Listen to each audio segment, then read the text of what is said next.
The Square Monster game, and we are Rachel Walling Trentwall. This is our project for the EC 3710 microcontrollers class.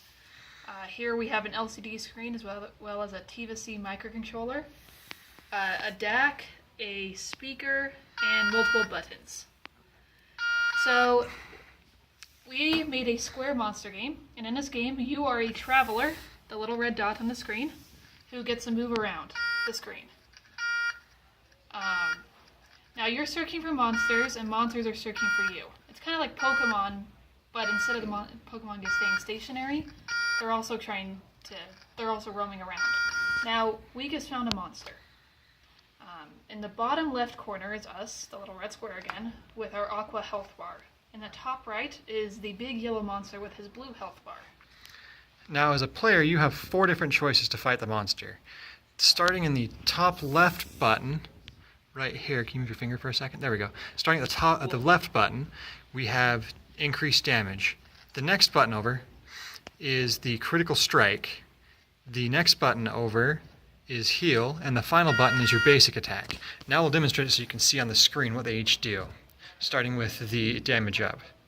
So the damage up, you don't really see any physical effect, but later on when you're doing your basic attack, you can definitely see it. An additional note is the monster is also attacking you at the same time that you're doing actions.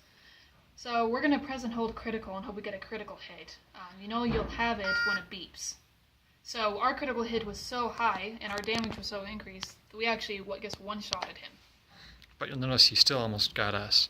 Now this brings us to the finishing mode, which was inspired by Angry Birds. The yellow target represents the downed monster and the red box is you. There's a little blue line right now that acts as your aiming mechanism. As we push the buttons, the bar goes up in different levels. One button increases it by 1, the next button increases it by 5, the third button decreases it by 1, and the last button fires. Now, before we fire, there's a few conditions on this one. If we hit the monster, we get to go. The monsters all get stronger and we go up a level. If we miss, we still go up a level and the monsters still get stronger, but we get more damage. We take more damage. So we start off at a disadvantage in our next fight. So we're going to go ahead and fire and hope we make it, and yes, we hit it. So now we get to go wander around the screens again. And as you notice, we're walking around, we're going to try and do some edge detection, but there's a lot of monsters. They really want to get us. Now we start out with a really low hit point bar because we were almost dead last time. The monster will be noticeably stronger. So it's probably a good idea to heal up right now. That's what the double beeping means, is you're getting critical heals, which is every heal the way it's programmed to run. But that's because I don't want to die, and the monsters are super strong. So, my typical strategy is just to use a lot of healing and damage up, and then once I get set, I'll use basic attack. But Rachel likes to do critical strikes because they're fun. Do you want to try and miss this time? Let's go for an overshoot. Yeah, Aim for an overshoot. We can miss. Let's go launch yourselves in outer space. Ready? Fire! Fun fact, we had an error while we're doing edge detection.